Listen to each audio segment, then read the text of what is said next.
So we're going to get started. Thank you all for being here tonight and taking some time of your evening to learn a little bit more about the Spiritist doctrine. For those of you who don't know me, my name is Márcia Mendonça, and we're going to talk about love for nature tonight. And for our agenda, we're going to take a quick look at philosophers and what they had to say about nature, their studies on nature, about science of nature, and one new consideration. And we're going to finish with the Spiritist principles on nature. So I think every chance we have, us studying Spiritism, every chance we have, we should go back and recognize these two figures, two Greek philosophers, in Socrates and Plato, who, according to Allan Kardec in the Gospel of the Spiritism, according to the Spiritism, he claimed that these two figures, these two philosophers, were precursors of the Christian idea and Spiritism, and that they disseminated some ideas that Jesus would later summarize.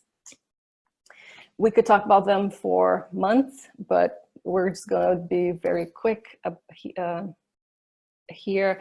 But what it is important for us in Spiritism is that they both were concerned with morals, and they believed in the immortality of the soul. So that's how they relate to Spiritism. And Plato said that happiness or well-being is the highest aim of moral thought and conduct, which is something that we study in Spiritism as well. So Plato was a student of Socrates that passed on to Aristotle, another acclaimed philosopher. He's actually known as the top philosopher for the incredible and extensive work he did in so many areas. So he was a student of Plato and carried some of those ideas with him. He also believed in the immortality of the soul. He did believe that God was a creator of the universe, but a passive creator. So not actively like we study or imagine for it to be in Spiritism and also the Christian idea. But he was one of the first ones who really observed nature, and I think it's important to mention his work. He wrote on physics, biology, zoology, metaphysics, logic, ethics, aesthetics, poetry, theater, music, rhetoric, psychology, linguistics, economics, politics, and government. So his body of work is really extensive, and that's why he is known as the most impressive and important, per se, of the philosophers. On the part that concerns our study tonight is nature, and also the moral virtues, right? Moral and virtues, which is a big part of Spiritism. So he was also concerned with it. He actually created a moral theory, just like Plato did. And he said that excellent activity of the soul is tied to moral virtues and to the virtue of practical wisdom, and excellence in thinking and deciding about how to behave, which is another very important part in Spiritism as well, because we learn how important is our thoughts and how we use them. So that's another very relatable idea that we have between the philosopher Aristotle and the Spiritism. So on nature, the work he did in botany and zoology was really extensive, and he distinguished, we're talking about the era before Christ, right? He lived between 384 and 322. At that time, he distinguished 500 species of animals. So he did extensive work along with one of his students at the time.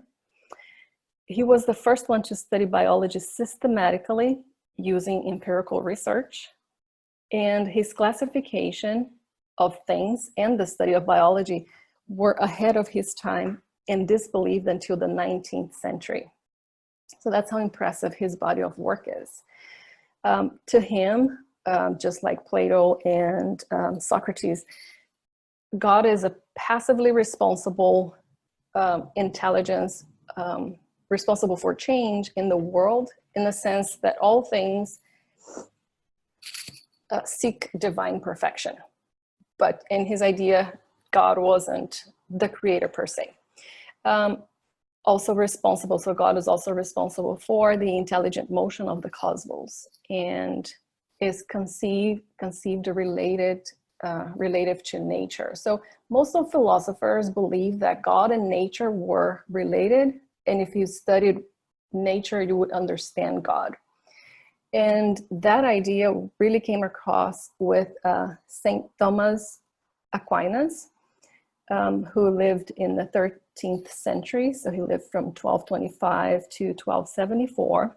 And he was an Italian Christian theologian, and known as the Doctor of Church for his in-depth study on the Catholic Church.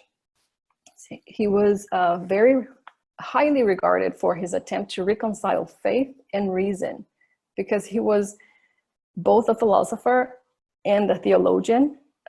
So he definitely believed in God as the creator, but he was also prone and very inclined to use reason in his work.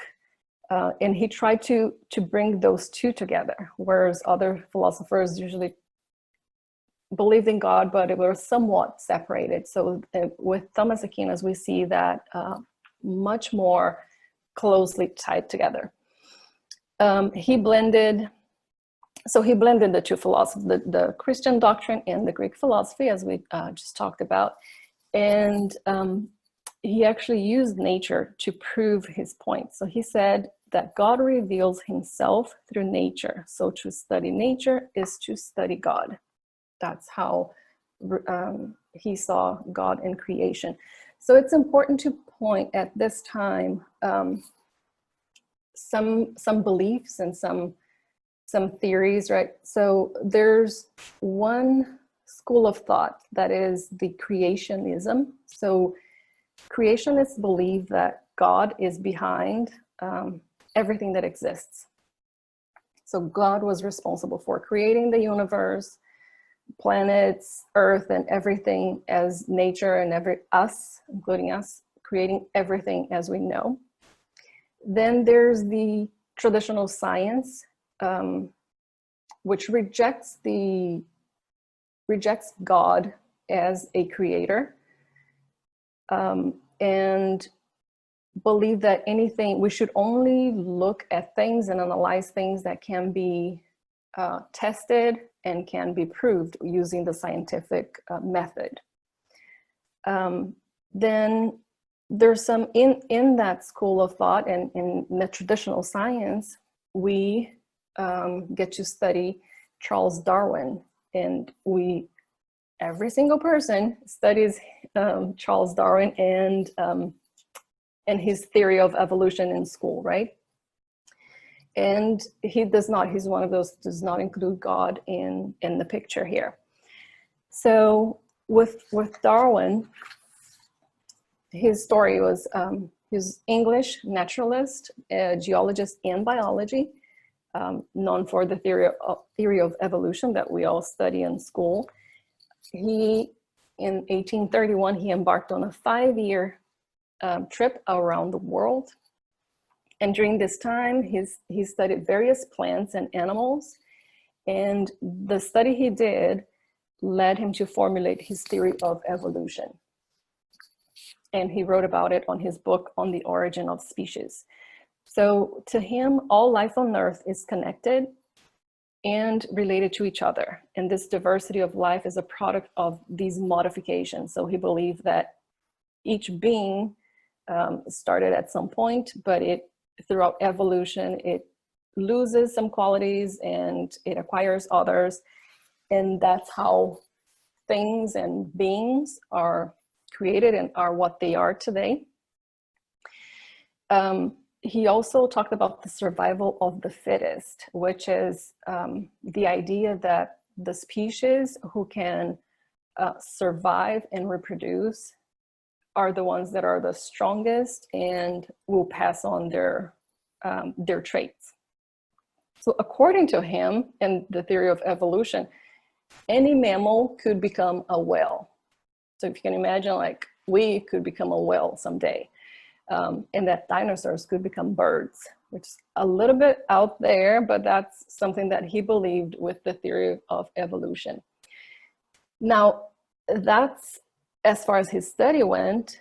Now there's modern understanding, right? So recently, we've learned about genetics. So Darwin didn't know about it when he was doing those studies and observing nature. That came later. So he observed the patterns of evolution, but he didn't know how it worked, how the mechanics of it works.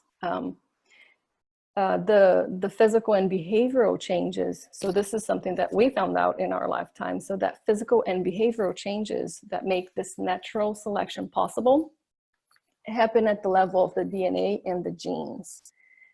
These modifications are called mutations, and they're basically the raw material on which evolution acts. So it happens in the DNA and RNA. They are traditionally bad, but sometimes, and it happens, let's say by just a modification, as I said, in the gene, or it can be caused by chemical or radiation damage. So if we're exposed to radiation, our DNA can change. So that's considered bad. But sometimes those changes happen to be positive. And when they are positive, they're actually passed on to the next generation. And so that's how this change happens. So mutations are random. They happen for many different reasons, but the selection for them is not random. So once it happens and our system detects that it is a good trait or a good mutation, it passes on. So that's the addition to the studies of Darwin that he didn't know. And with that, it takes us to modern studies. So there's this new movement called intelligent design. So they're scientists starting in late 1980s and through 1990s and today. They started looking at evolution, what we knew about evolution, and what we now know about genetics and the DNA. So in looking at everything around us, they believe and they claim that we're missing part of it. Darwin was missing part of it. And that nature is too complex and too perfect to be, to happen by chance, which is an interesting claim, and it makes sense if you look at everything around us. And this movement started, just as a background, it started here in the US with scientists here in the US, and they are now working together with Brazilian scientists, as well as Australian and New Zealand and scientists all over the world on this. So there is a big buzz. I urge you to look into it and see what their claims are, because it does make sense to a certain extent. So in this picture here that I have on the screen, and I don't have my mouse here to show you, my mouse pointer here to show you, but the bottom picture with the numbers and the shape, it's just one of the examples that they use for us to have an idea of their claim that there is an intelligent being that created everything, that we didn't happen by chance, the universe didn't happen by chance. So there's this one being, and they do not claim to be a deity like the Christian God. So it is an intelligent being, but they do not mix it with faith. One of the examples they use is the science of geometry and mathematics here. So the bottom right picture with the numbers and the line within the rectangle, that's known as the Fibonacci numbers. So the Fibonacci numbers, they happen in a sequence known as the Fibonacci sequence. We learned that in mathematics, is also used in computers. It's used in art, architecture, and so many of our arts and sciences. So how it works is at the beginning of the line, that number starts with 1. It actually starts with 0, so 0 plus 1. Then 1 plus 1, you get 2, going down the line and going up the line. 2 plus 1 is 3, and then 3 plus 2 is 5, and 5 plus 3 is 8. And you can extend that line as long as you want to go with it. But that is the shape and the mathematics of everything we see around. So the picture next to it, the snail outer shell, that's in the same shape. The pictures above it with the succulent, that's also in the same shape. It happens also to be the same shape of the galaxies and the same shape of plants, the DNA, and shape of hurricanes. And this is not a really close, a zoomed in picture, but it's also, you know, that interior part of the sunflower. So it's all the same shape. So we can see they've been studying and seeing these shapes all in so many things around us. And that's one person who made perfect use. So this is of the Fibonacci sequence and what is called the golden ratio. So the Fibonacci sequence is very close connected to the golden ratio or divine proportion, which is a special number. It's like the pi, the 1.4. The divine proportion of the golden ratio is approximately 1.618. And that is something that is used in many of the sciences, as I said, and someone who really understood it and used in his art and architecture was Leonardo da Vinci. So the Mona Lisa picture was painted using this, the golden ratio. So it's starting with the circles on her nose, and that's how he created her face. And also her torso was designed inside of this rectangle that we see in the Fibonacci picture. Also the Last Supper was created with the perfect shapes using the golden ratio. So a lot of scientists have been using this for centuries. And it's just one of the examples of used in intelligent design. So the scientists proposed and they use many other examples. So I wanted to give this overview of nature, how it's seen, how it has been studied so far, and how it connects to Spiritism. Because as we've seen from the philosophers centuries ago, it's all tied, nature and moral and virtues, it's all tied together. So I wanted to give you that. And with that, we start with the Spiritism part of our talk tonight. So I found some really good information about nature and how we should be treating nature in this book called Conduta Espírita. It does not seem that there is a English version for it, but I translated the ideas into English, and it's translated as Spiritist Conduct or Principles, Spiritist Principles. It was written by Waldo Vieira, dictated by the spirit of André Luiz, who was a doctor, a physician in our physical plane, and now in the spiritual plane, he works with a team of other spirits in healing, trying to help spirits in need, and also teaching us the doctrine. So there are 2 chapters in the book. That one, he talks about nature. The other one, he's talking about animals. So regarding nature on chapter 32, for we are God's fellow workers, Paul, 1 Corinthians 3:9, he's talking about the idea of being co-creators, in that being the reason for us in our concern with nature.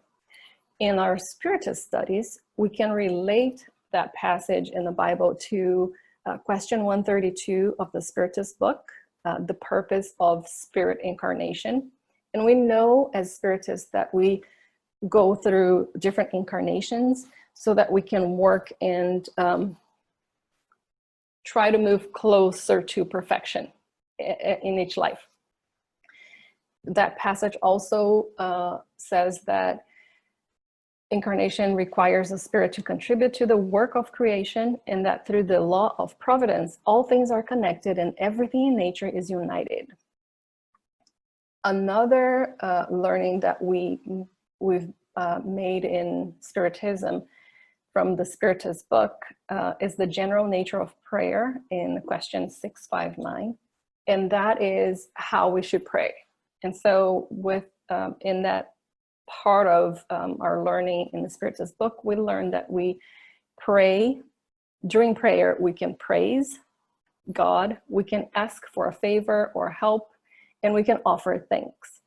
So in this chapter 32 regarding nature, André Luiz starts with addressing the issue of being thankful. With a thankful soul, we must bless nature, protecting as much as possible all beings and all things where the spirit is incarnated. Nature is the sanctuary in which the wisdom of God becomes visible, which is exactly what Saint Thomas Aquinas said. If you study God, if you study nature, you will study God. So here André Luiz is saying that nature is a sanctuary through which all of the wisdom of God becomes visible. Same thing that the scientists are claiming with intelligent design, right? To drink water, we must preserve its fountain. To eat, we must preserve the soil's fertility. And the soil we care for will provide for us. So God provided nature to us so that we can be fed and we can do work, which helps with our goal and our purpose of evolution, right?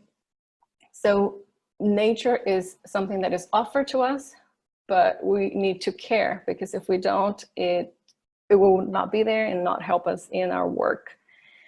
To protect life, we must cooperate spontaneously in the expansion of the orchards and assist in reforestation. So we're not here watching nature being preserved, right? What he mentions here is the law of cooperation.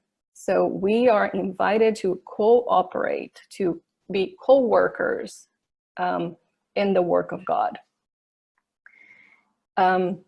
Going further, he says that to harvest the benefits of plants and flowers, it is necessary to irrigate and fertilize. So these are all of these principles we're going through are ways that we can preserve nature, and in that way we can preserve ourselves. To destroy, waste, or disrespect Earth's riches will attract consequences of the law of cause and effect. And this is not to scare us.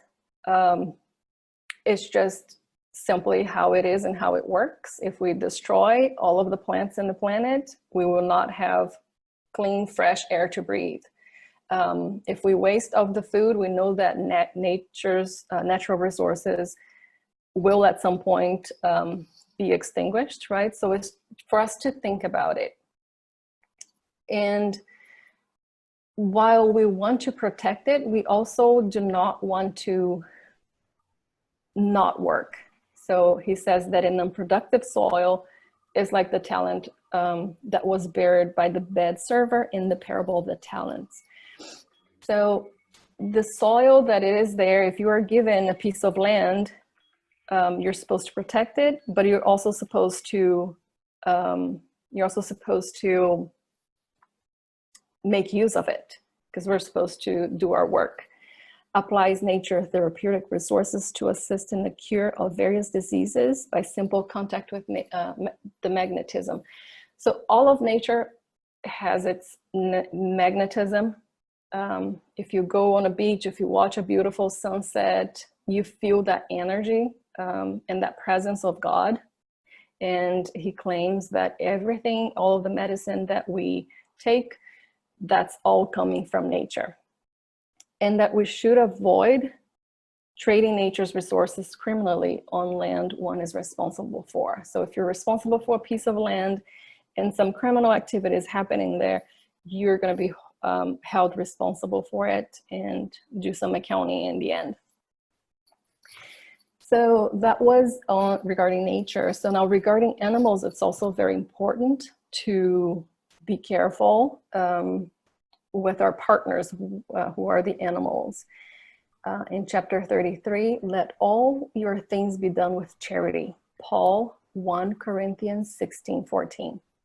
So we should abstain from persecuting, mistreating, imprisoning, or sacrificing animals, fish, and birds in name of recreation, or for use in competitions that cause them suffering.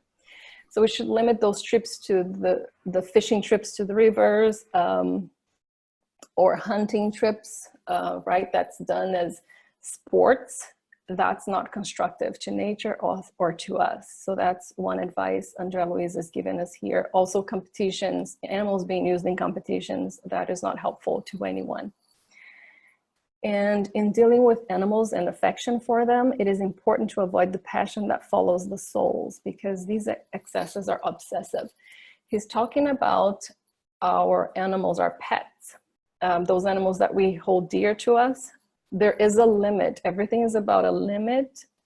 And even that love, there's a limit for it. So we should be careful and give them the care they need, but not to be excessive, because that creates obsession. On the other hand, if we mistreat them, tyranny appears with inappropriate demands to satisfy food desires, and in research labs using refined cruelty against animals. So people who look to animals for delicacies, or just eating animals that are very special and in limited quantity. So that's what he's talking about. So we should restrain from that and only use animal for our consumption to the point that we need it, and not being abusive. Also to restrict the use of animals in labs, and just use it for what it is worth, for creating medicines, medication that we need, but not going anywhere above it. According to Angelis, the use edifies and the abuse destroys. So it is all a balance. He's all the time talking about a balance with nature, between nature and us. Lastly, regarding animals still, animals can be humans' assistants on earth. They can be used for work, but must be given ample assistance in the form of gratitude, for gratitude expresses justice. When the animal is ill, all resources are welcome, including mediumistic ones, involving the two planes to achieve the goal of ample care and assistance to the animal. So if you are using animals for work, that's perfectly fine, as long as you treat them with respect and ample care.